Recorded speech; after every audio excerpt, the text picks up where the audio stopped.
aliens from? The Millennial Falcon! Hey guys, I have a meh feeling about this. I think there's an app for that.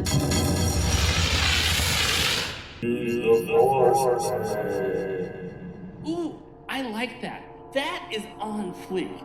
I'm going to finsta that right now. Hodor!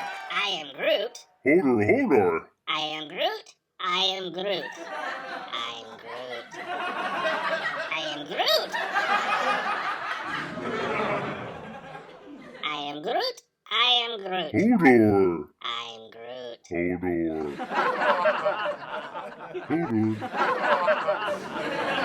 I am Groot. Hodor! I am Groot. I am Groot. I am Groot. I am Groot. Okay, I'm sorry, but this just isn't working. But the audience loves them. I can't understand a thing they're saying. But the audience loves them. No, we're gonna go back to that other shit show that was on before.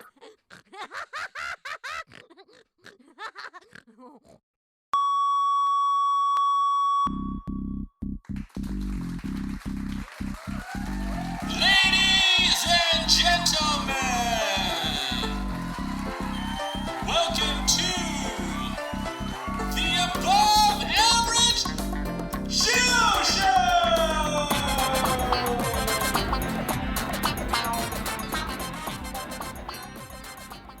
Hello, everybody, and welcome to another exciting episode of the Above Average Joe Show. And this is going to be a lot more exciting than normal because this is our finale episode for Season 1, which for me is kind of a relief because I get to take a little break from having to write things, having to record things, having to schedule things. So it's a little bit of a vacation coming up for me. And also, we have one of my favorite people that I've ever met my entire life. Probably the most interesting person I have ever met. He has worked on several projects that include Allegiant, Alvin and the Chipmunks 4, Road Trip, Anchorman 2, Ant-Man, Best of Enemies, Billy Lynn's Long Halftime Walk, Dolly Parton's Coat of Many Colors, Godzilla, King of Monsters, The Hunger Games, Mockingjay Part 2, Insurgent, Joyful Noise, Life of the Party, Logan Lucky, Madea's Big Happy Family, The Odd Life of Timothy Green, Powers, Reluctant Fundamentalist, Ride Along 2, Tag, The Vampire Diaries. And that's literally just a partial list of the projects that he's worked on.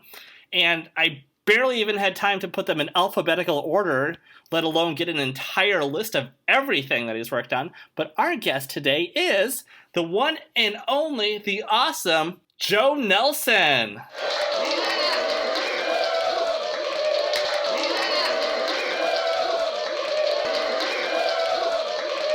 And as always, I am your host, Joe.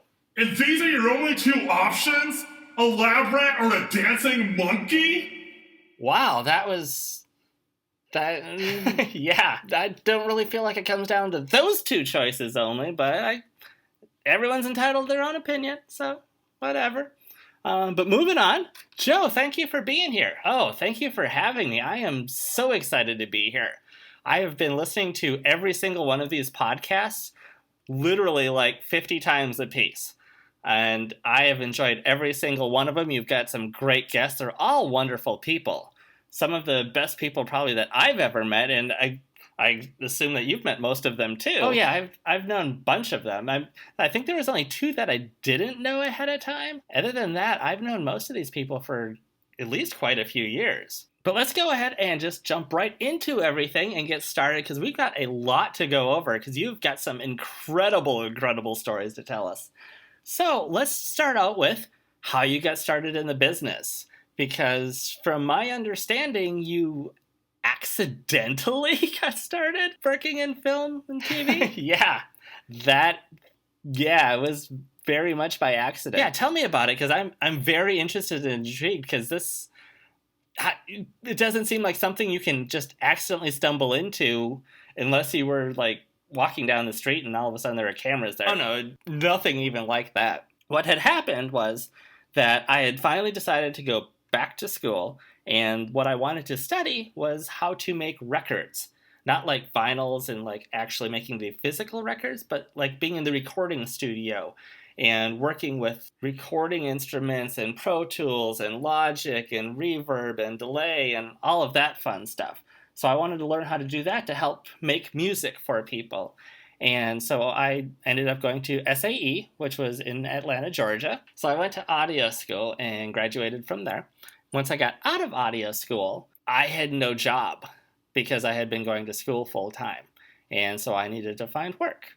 And so what I ended up doing is I got an internship, which unfortunately is unpaid, at one of the local recording studios there in Atlanta, and worked there for about a month. And I hated it. It was probably one of the worst experiences I've ever had job-wise, and I've had close to 100 jobs over my lifetime. But this one was just terrible. What was so bad about it? Well, the main thing that I didn't like were the hours, which I am a night person. So typically I would assume that I would enjoy working nights, but I was going to work at 2 o'clock in the afternoon, and I'd be coming home at about 4 o'clock in the morning. And at the time I was married, and my wife, now ex, was going to work at 6 a.m., and she would come home around 5 p.m. So there was literally a 2 to 3 hour window where we would see each other, except that 2 to 3 hours is when we were both sleeping. Oh, that's horrible. And so our schedules were just completely off, and trying to figure out how to work all of that out and how to see each other and just try to keep up a relationship at all was just near impossible. I would imagine and so. I was not liking that, and eventually it got to a point where I didn't make a mess, so I didn't clean it up. My boss spilled his coffee, and he wiped it up, and he got mad at me for not cleaning it for him.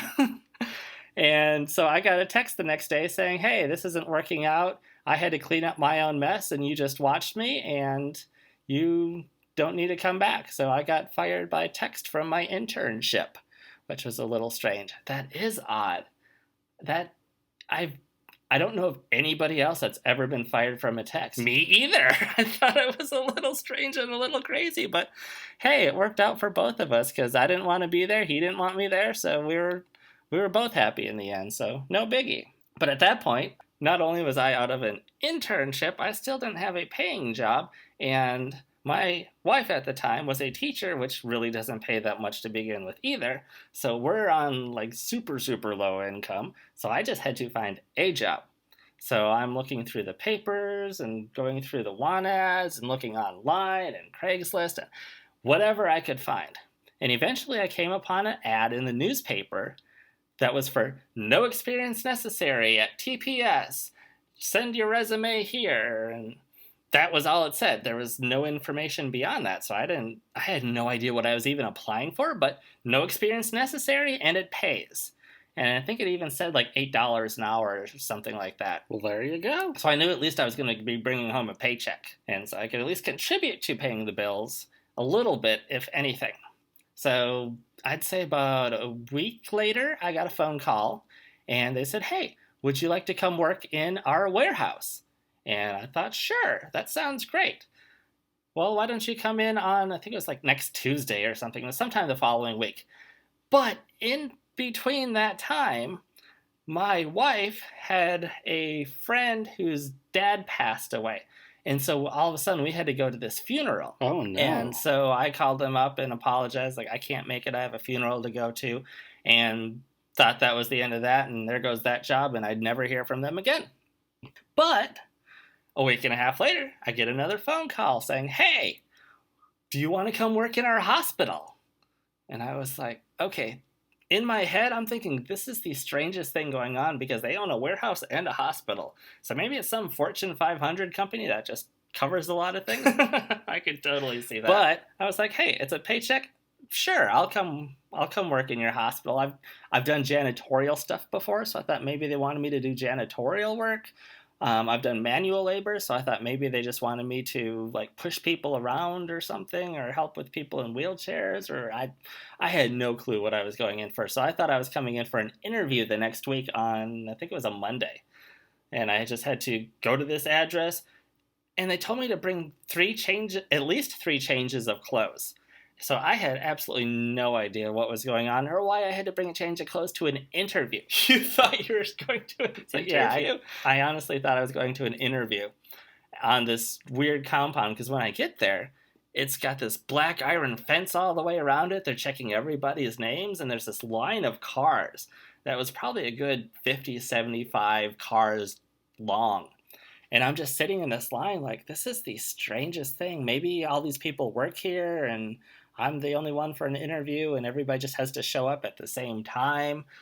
And so I just went along with it.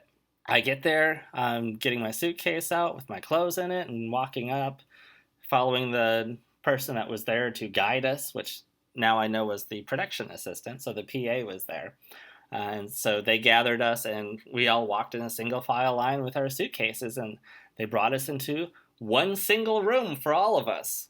Which I was like, okay, well, group interviews. This is strange and something I've never done before. Maybe this is a new corporate thing. Maybe this is how offices work, because I hadn't worked in an actual office before. Or I still had no clue what was going on. So you're sitting in holding, essentially, with no clue that you're about to make a movie. Absolutely no clue.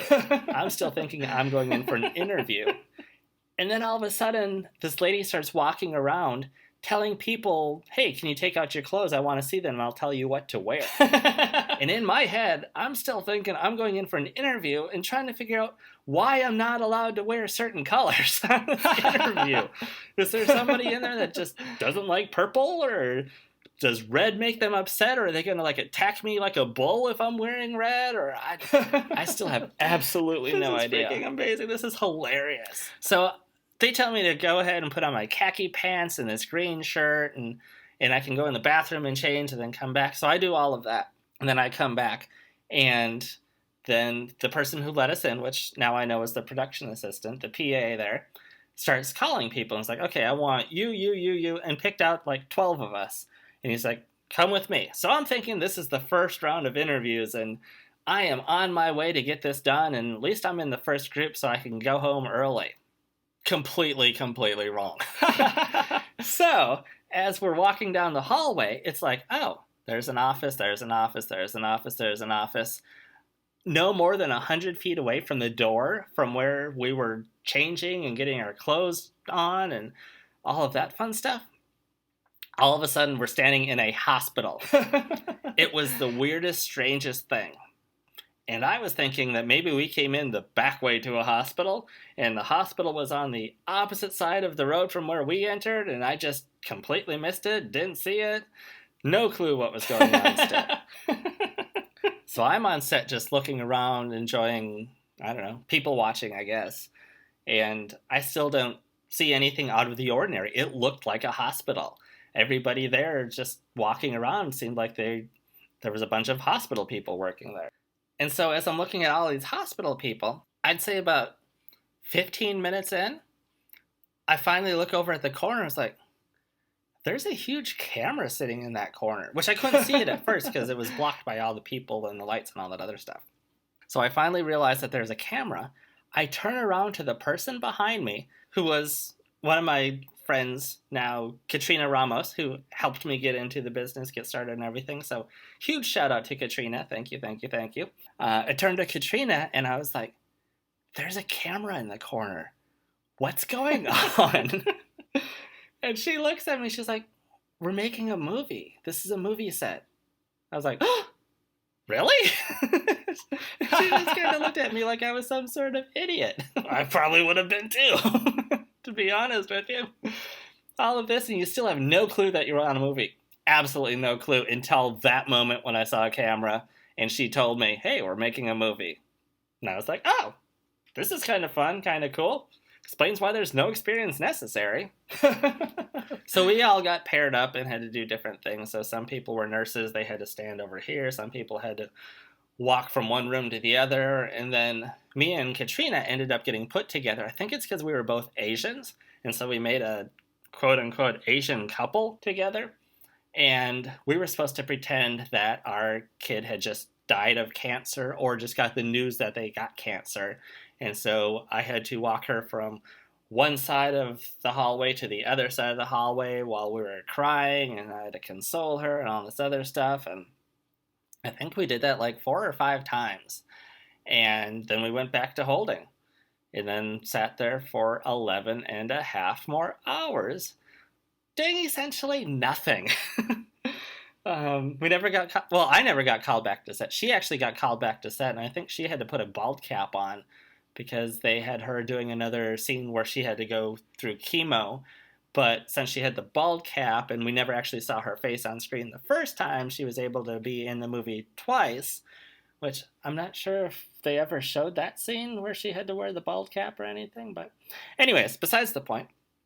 So 11 and a half more hours I'm sitting there doing absolutely nothing, other than I learned a little bit about the film industry and some of the different background casting companies. And so apparently I was at Tyler Perry Studios this whole day. Had no clue that I was there. Had no clue who he was even. Because this was I think this was one of his first movies that had come out. And it was the first time that I had heard of the name Tyler Perry. So anyways, we go through that whole day. We get wrapped. And that ends up being the second time that I saw myself on screen. Because the first time I saw myself on screen ended up being Vampire Diaries, which was the second project I worked on the Masquerade episode, which I'm all through that. That was a fun episode. And it was fun to film, which we filmed 2 overnights, which is rough. I hate overnights. Overnights are miserable.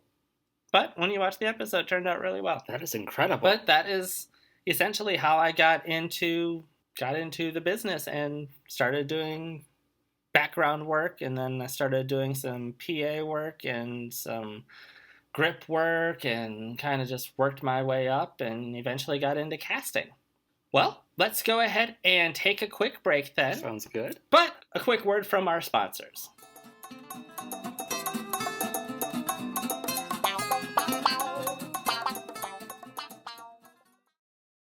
What happened here? I tried to stop her. Stop who? Was it Lorona? No, it was my Sharona.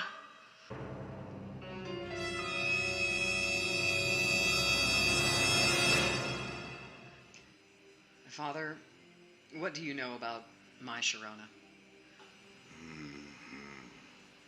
You know, the hit song. It is a hit to some. Never gonna stop. Give it up. Such a dirty mind. Always get it up to the touch. My. You need to help us, Father. Oh, my little pretty one. Pretty one. When you gonna give me some time, Sharona? Father, it's just a matter of time, Sharona. Is it just a game in my mind, Sharona? Come a little closer, huh? Close enough to look in my eyes, Sharona. Keeping it a mystery gets to me, running down the length of my thighs, Sharona. Father, did you just pee your robe? Shh, Jess. Do not repeat that to anyone. How do you know so much about her, Father? You could say I just have a knack for this sort of thing.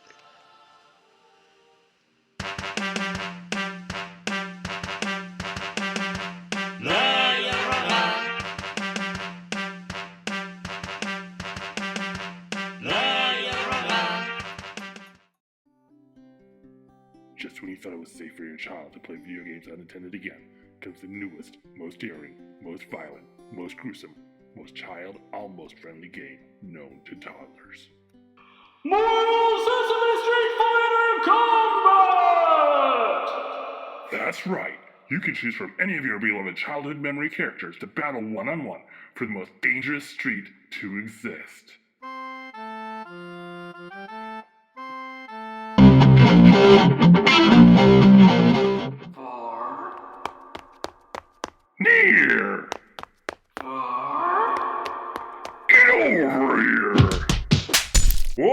uppercut decapitation. 2 uppercut decapitations.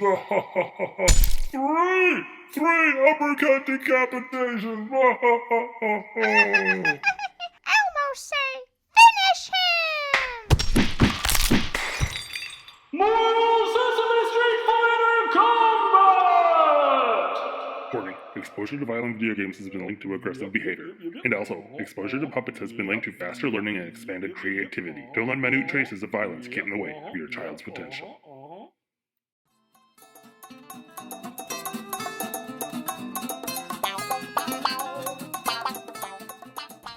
Hello, everybody, and welcome back to a very special finale episode of the Above Average Joe Show. Let's go ahead and hear another story that you have for us, which, again, unfortunately, you have signed your NDAs, non-disclosure agreement, saying that you can't really talk about specifics on the show and stuff like that. On this set, I cannot tell you the name of it because of the NDAs, like we said, but this is a movie that's about a bug dude. Let's call him Bug Dude. And Bug Dude can get really big and really small using his Bug Dude suit.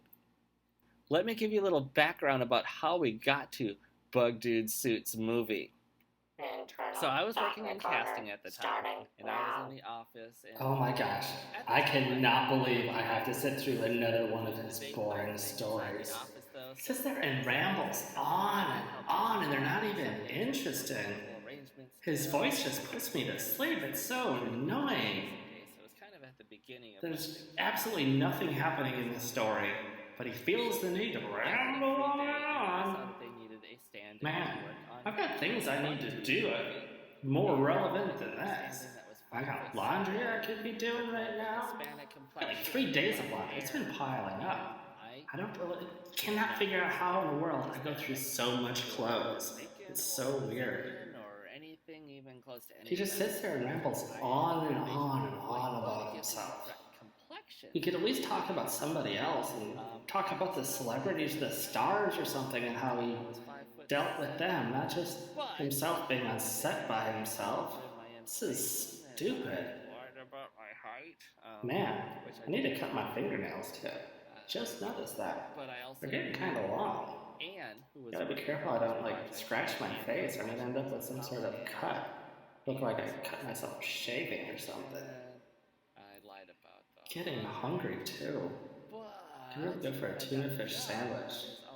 Tuna fish is such a weird thing. Why do you have to say tuna and fish? You don't say you want a salmon fish. You don't say that you want a walleye fish. But tuna fish has to have fish after it. Well, it doesn't have to, I guess. Sometimes you just say, I want tuna. But if you want a tuna sandwich, people say they want a tuna fish sandwich. They always put the fish at the end of it, which is kind of odd. Oh, he's still talking. He's talking about shoes. Who gives a crap about your shoes? So Jamie suggests that I go to the Nike store and buy a pair because they look fairly gender neutral. So I go to the Nike store, I get a pair of these things, which makes me pretty close to I just realized too, I never shaved today. I was gonna shave. I feel like a furry homeless yeti with this much facial hair. It's feeling really soft and smooth. It's almost like a teddy bear, but like a teddy bear that's been in the rain a couple of times. A little prickly, but it's not too bad. Oh, I have to get gas today too. I'm out of gas. The gas station luckily isn't too far away.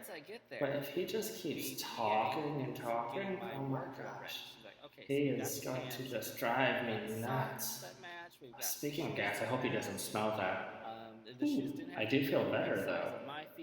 Man, that's silent, but hopefully he doesn't have a sense of smell like I do. That would be ideal. Because I'm pretty sure that's going to smell nasty because it smells like tacos. Or at least the pile of guacamole I had. It's been sitting in my stomach, it feels like, for 5 days. Oh, it's that rotten egg stew scent. Oh, this is so boring. I really wish I could watch a movie right now. If I could like multitask, just let him ramble on about whatever he's talking about. And I could just, I don't know, just watch something else. Because this is so long. He just does not want to shut up. I really just need to find something else I could think about. Hopefully he doesn't notice that I'm zoning out on him. I'm just staring at the ceiling and counting dots. One of these days he'll shut up and we'll get over this and everything will be okay. And I'm standing there, I'm on my mark. What I really could go for, besides that tuna fish sandwich, is also some potato chips and dip. Like the ripple potato chips, not the regular potato chips. I don't know what it is about the ripple chips that make them taste so different. They're the exact same thing, but they've got a different shape, and it doesn't change the texture even. They asked you to what? Yeah. I need you to drop trout. Maybe somehow it just makes them stronger so you can hold more dip on them? But it seems like having that scoop there would actually hold more dip than having several different dips because you're losing surface area. I don't know, there's probably some sort of ergonomics or engineering that went into figuring those out and why they work so much better with dip. Just beyond me, I'm nowhere near that smart. Oh, this has got to be over soon. So they're still freaking talking about himself. There's nothing to share that's of any importance. And so we do... Oh crap, I accidentally turned the internal thought recorder on. I need to turn that off. This angle, and we Inner eventually thought get it. recorder turning We got off. shot. Next day we do a reshoot for another scene, so I got to do the stand-in thing where the shoes that I bought actually came in handy. Well, that's nice. And that's a whole nother story for another time. But if you watch the movie, you can see my foot on screen for almost a full second. An entire day to get 1 second of a shot of a belt hitting a certain spot on a tile floor in a Bug Dude movie. That's incredible. That is an amazing story. Thank you. I love that. Let's go ahead and take a quick break from everything. We will listen to a couple fomercials, and we will be right back with more Joe Nelson on the Above Average Joe Show.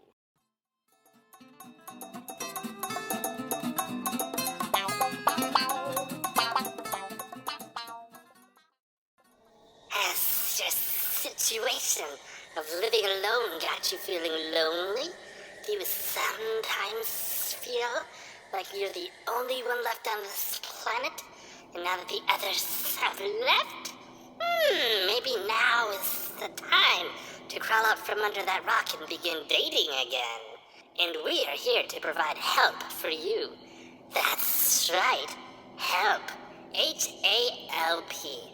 The horny app for lizard people. We will search our database for other lizard people living in your area and match you up with that special someone. It could be your neighbor, your dermatologist, your OBGYN, or possibly even that Britney Spears. You only have to answer 3 quick, easy questions, and we will find the match instantly. It's that simple. Help, the horny app for lizard people. But don't you worry, because help is on its way. This episode brought to you by Dragon Repellent. It's guaranteed to repel dragons if they decide to resurface and destroy our modern world. Dragon Repellent is a scientific blend made from a special combination of 11 herbs and spices. Warning. These containers will combust under high temperatures, so keep them away from fires and open flames and any dragons that breathe fire. Dragon Repellent, guaranteed. Robert Pattinson, starring in the Second Chance breakout role. You're impossibly strong and rich. You know who I am. You mean you're Say it out loud. the vampire Batman? Are you afraid? No, I'm not scared. I'm bad. I'd say you can bite me, but I know you take it literally, you vampire bat. Well, you're literally the bane of my existence. Well, Just so you know, I am Dean Jacob. No!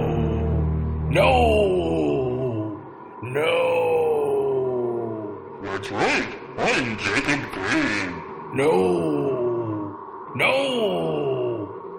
He's a wolf!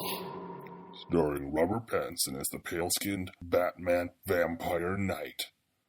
And in the breakout most stellar performance, already Oscar-nominated role, is the above-average show as the extremely handsome, well-built, so sexy Bane.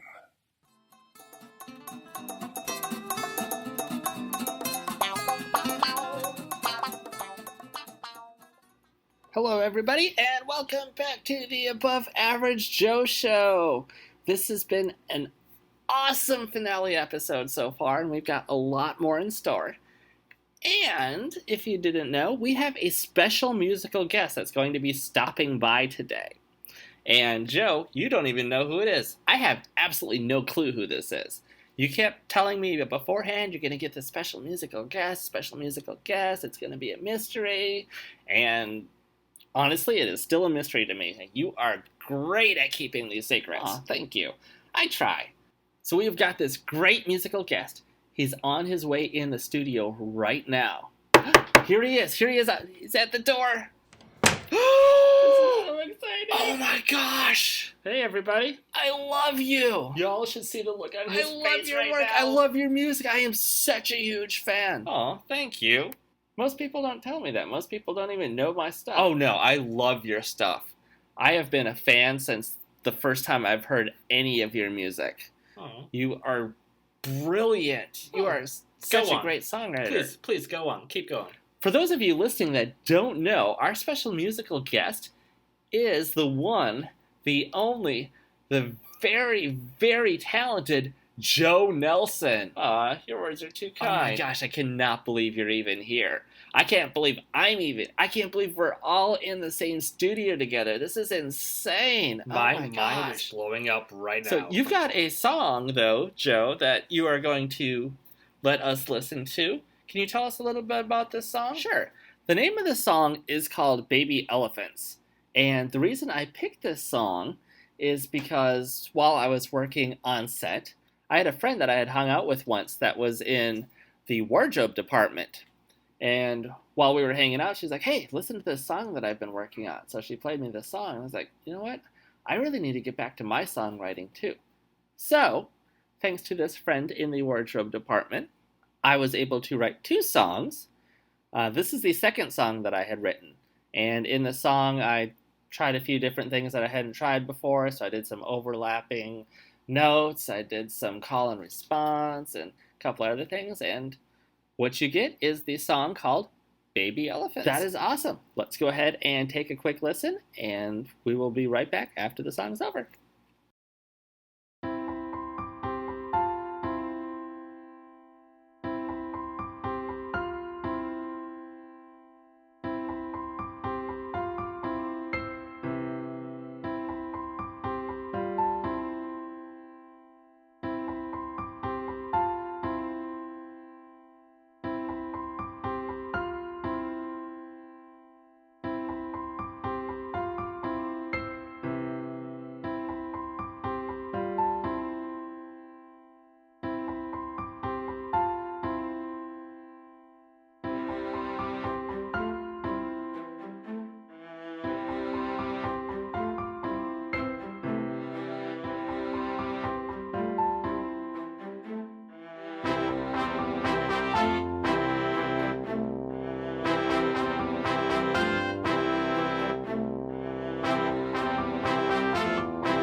Okay, I have to say, that's probably my favorite song now.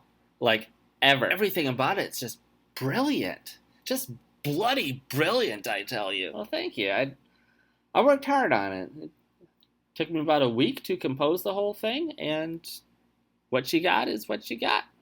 So I'm glad you enjoyed it. Thanks so much for stopping by. Oh, no problem. Thank you for having me. Do you want to stay for a little bit more? Oh, please stay for more if you can. I would love to, but honestly, I've got to get going. I've got some other things I need to take care of, but from what I could tell, you two are having a blast already, so you guys go ahead and have at it, and I will keep in touch with both of you guys. Oh my gosh, that would be so awesome. I'm going to have your email address and your phone number. This is so exciting! Okay, calm down. It's just Joe Nelson. Don't get all that excited.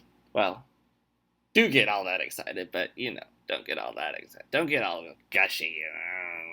We're going to go ahead and take a quick break, and we will be right back after a word from our sponsor.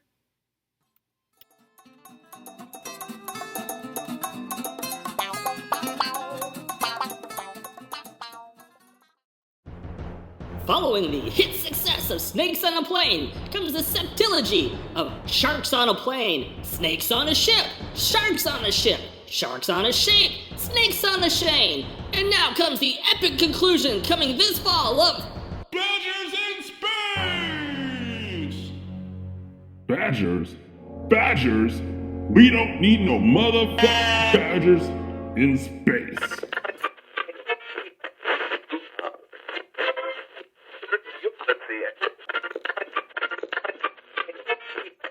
First came the phenomenon, making a murderer. Then came the series, rebutting a murderer. That then spun off remaking a murderer, starring Kevin James as Stephen Avery in the summer's biggest blockbuster screwball comedy.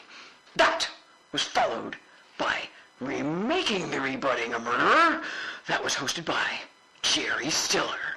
And this fall, you can look forward to 3 more spin-off series, including Relieving a Murderer, Buttering a Murderer, and Churning Butter with a Murderer, where we follow an Amish.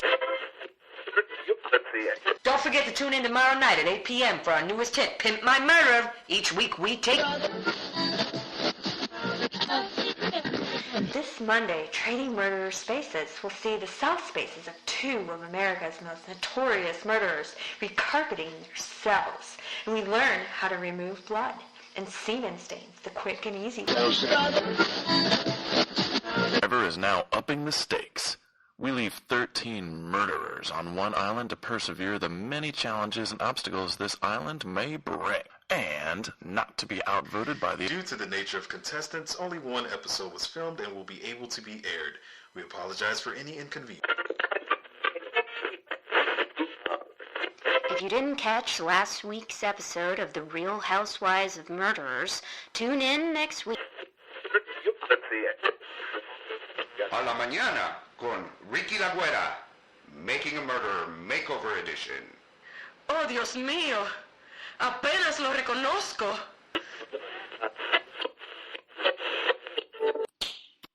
I don't get America's obsession with murderers.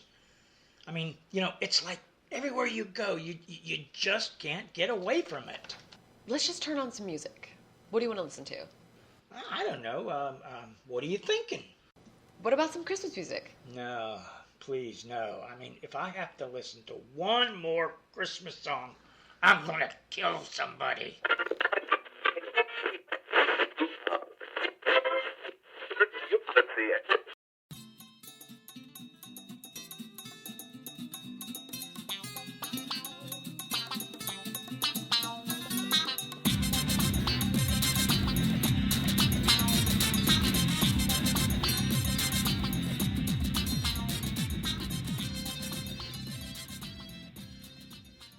And thank you once again to our special guest, Joe Nelson. Special shout out thanks to both Addison and Jamie Lynn for all their help throughout Season 1. And a huge thank you to all of our voiceover talents in order of appearance. On the Millennial Falcon, the wonderful Joe Nelson. On the Hodor and Groot Show, all voices supplied by the splendid Joe Nelson. On La Llorona, Marion Singh, Isabel de la Cruz, and Indiana Cifuentes. On Mortal Sesame Street Fighter Combat, Julie Kitsuli as Elmo, and all other voices supplied by the extraordinary Joe Nelson. On the help dating app for lizard people, the amazing Joe Nelson. For Dragon Repellent, the very gifted Joe Nelson. Vampire Batman, Courtney Chen as Belle, and all other voices supplied by the very sexy and handsome Joe Nelson. And thank you to our special musical guest, the very, very talented Joe Nelson. And last but not least, in Murder America, thank you in the order of appearance, Marion Singh, CeCe Ice, Mary Kranz, Chris Marks, Lorenzo Yerby, Jamie Lynn Cattrett, Indiana Cifuentes, Isabel de la Cruz, William Tokarski, Jessica Schmall. And be sure to check out our Facebook, Instagram, and Twitters, and look us up on Spotify, Stitcher, and iTunes. You can also check out another podcast I co-host, The Extraordinary, and other great media content by Moon Possum Productions at moonpossum.com. And now don't forget to stay tuned and check out part 2 episode of our interview with Joe Nelson. This is the end of side 1. Please fast forward to the end of the tape, flip the tape over, and press play again.